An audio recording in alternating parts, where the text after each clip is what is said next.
What's going on, everybody? Welcome to the best and worst exercises for beginners tier list. With so many exercises out there, it's easy to feel lost and confused when you first start the gym. That's why in today's video, I'm ranking these exercises for beginners based on three key factors. Number one, effectiveness. Does it help you build strength and muscle as a beginner? Number two, efficiency. Is it a good use of your time in the gym? And number three, difficulty. Can you perform it safely without advanced technique or experience? Now, I remember when I first started my fitness journey, walking into the gym, seeing all this equipment and wondering, where do I even start? Should I do squats? Is a leg press better? Should I be doing bodyweight exercises first? And let's be real, there's a lot of bad advice out there.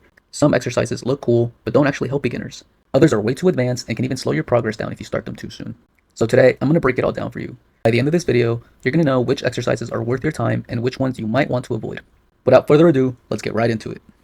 Okay, starting with our first exercise here, it looks like we have knee raises. These are a C tier. Knee raises target lower abs and your hip flexors. They help build core endurance and improve stability, but they have limited muscle building benefits compared to other movements.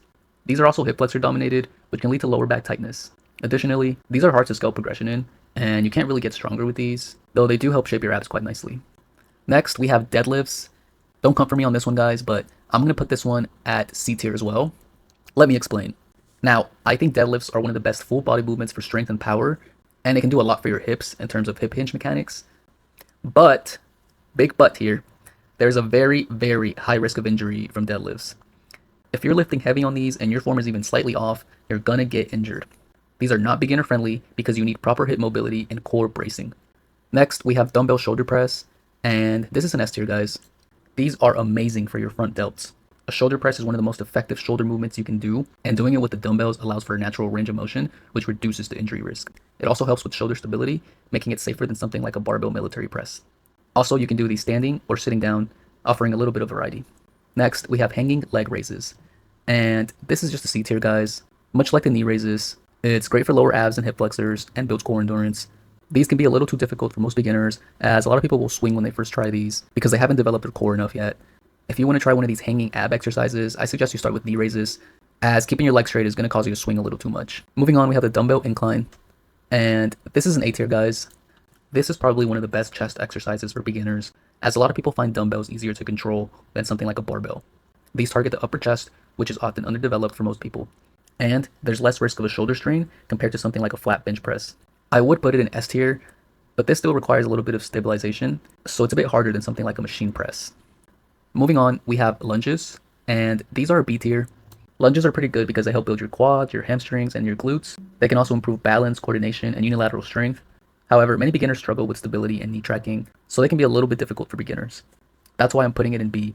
Otherwise, this would be something like an A tier or even an S tier. Next, we have lat pull downs. This is going straight to S tier. This movement right here, lat pull downs, is the best beginner alternative to pull-ups. These are amazing for your lats, your traps, and your rear delts. Not to mention, the adjustable weight makes it very beginner friendly, and that is why I'm putting it on S tier. If you want to have that Dorito shape, you need to be doing pull-ups, but if you can't do pull-ups, the next best thing are these lat pull-downs. Next, we have the leg press. This is going straight to A tier. The leg press is a very, very safe exercise, and it helps beginners learn how to push with their legs. I would put it in S tier, but the leg press doesn't really engage your stabilizers or your core like squats do, so that's why I'm putting it in A tier. Next, we have the bench press, and this one's going straight to A tier. The bench press is a very iconic exercise, and for good reason. It's probably the best barbell pressing movement for strength. It works your chest, your shoulders, and even your triceps. The only reason I'm not putting it on S tier is because it requires a spotter and good form, otherwise you can kiss your shoulder goodbye. Next, we have the military press. This one is a B tier. These are great for your shoulders and overall upper body strength, but these are a little hard to learn as they require a lot of stability, and something like a dumbbell shoulder press is a little bit easier to perform as a beginner. Next, we have the bent over barbell row. This is a B tier. I would rank it higher, but it's very easy to mess up your form here, which can lead to lower back strain or other back problems and even shoulder problems. I will say these are great for building back thickness and pulling strength. Again, if you want that Dorito back, if you want a thick back, I highly recommend these, but you have to be very careful because these will mess you up if you don't do them right. Practice with low weight, do it in front of a mirror, get a spotter, whatever you have to do. Next, we have planks. This is a D tier, guys. Straight up, guys, there are better alternatives for your abs and your core. Do not waste your time doing planks.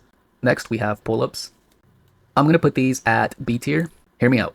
Pull-ups are incredible for upper body strength and lat development, Like I said before, if you want that Dorito back, you need to be doing pull-ups. However, these are a little too difficult for most beginners, and most beginners are better off starting with something like lat pull-downs. So for that reason, and for that reason only, I'm going to put these at B tier. Any other time, these are 100% in S tier. Next, we have push-ups. Push-ups are A tier, great for chest, triceps, and even your core. I think nowadays, most beginners can do at least a couple push-ups, and even if you can't, you can do assisted push-ups. No equipment needed. You can do these anywhere, anytime. For that reason, these belong in A tier. Moving on, we have the tricep overhead press. This is a C tier. These are good for tricep isolation and arm development, improving your overhead pressing strength, which is a very underrated movement. However, this puts a lot of stress on the elbows and shoulders, especially if you're a beginner. If you don't have good shoulder mobility, these are going to be very hard to do. Also, studies around hypertrophy have ranked this not as effective as compound movements like the close grip bench press for overall tricep development. Now, if we're talking about an overhead press with cables, that changes things a little bit. If we're talking about doing these with a cable machine, this will probably move up to B tier or even A tier. But this guy's holding a dumbbell, so for that reason, I'm putting it on B tier. Next, we have a single arm dumbbell row. This is an A tier. These are great for building back strength without the excessive strain on the lower back. These work your lats, your traps, your rear delts, and even your biceps. These are also easier to learn and master over something like a barbell row. Now, it still does require some stabilization and can be a bit awkward if you don't have the proper position on the bench. Otherwise, they would be an S tier. Next, we have sit-ups.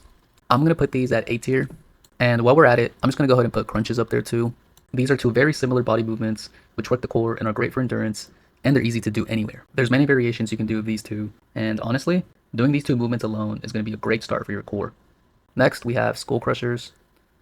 I'm going to put these at C tier. I am personally not a big fan of these.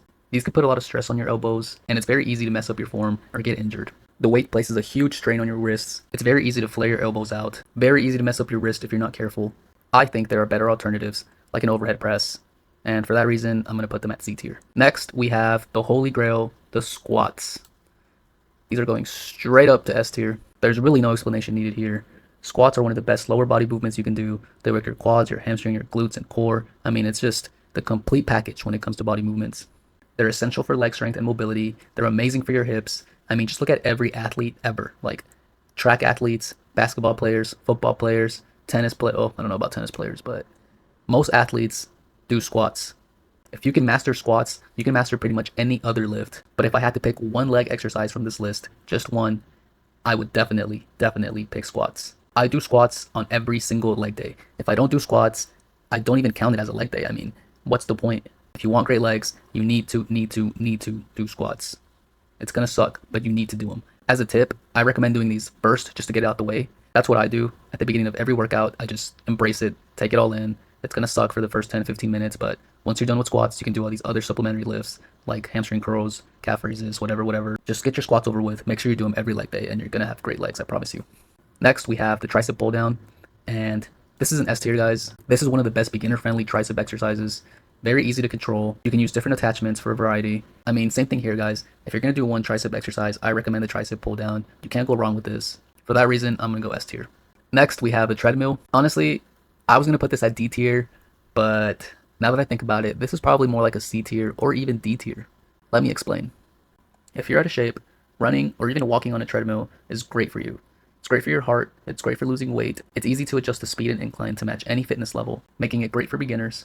The only con here is that the treadmill doesn't directly build muscle, but it can definitely help make your muscles pop and give you that overall definition by helping you shed some of the fat that's covering up your muscles. Next, we have the classic bicep curl. This is an S tier, guys. If you want to isolate the bicep, there's really no other movement you can do other than the bicep curl. If you want your arms to be jacked, you need to be implementing bicep curls into your routine. While there are other movements and compound lifts that work the biceps already, the bicep curl is the only movement that will isolate your biceps. Next, we have the stair climber. Believe it or not, this is an A tier. This is great for your lower body and endurance. It helps build leg and glute strength in a functional way. However, it doesn't build significant muscle compared to something like squats or leg press. So for that reason, it's not an S tier. Next, we have the bicycle machine. Very similar to the stair climber, this is also an A tier. Again, great for cardio and low impact leg endurance. You can adjust the bike for different resistance levels. Again, not as effective as a squat or a leg press, but it gets the job done, and if you're into biking, this can be very enjoyable. Next, we have bodyweight squats. This is an S tier. Bodyweight squats are amazing for beginners because they teach you proper squat form before adding weight. These help you build that hip mobility and leg endurance that you're going to absolutely need when you're doing weighted squats. Next, we have burpees. These are good for cardio, but I don't really see any other benefit. They work your full body, but for a beginner, this is not really a priority, and they're not the best for muscle building. Next, we have dips, and these are a B tier. Dips by themselves are probably one of the best chest and tricep exercises you can do, but they're a little too difficult for most beginners, and they require significant strength. If you're a beginner, I would suggest perfecting the push-up, bench press, and some tricep pull-downs before you try to do dips. Next, we have the chest press. This is an S tier. This is the best way for beginners to learn pressing movements. There's no need for stabilization, which makes it easy to focus on the muscle engagement. Using a machine press will help you get better at that movement, and once you perfect the chest press, you can move on to something like a bench press. Perfecting the chest press on a machine will translate nicely into a bench press, and being that it's pretty easy to learn, it belongs in S tier. Next, we have chin-ups.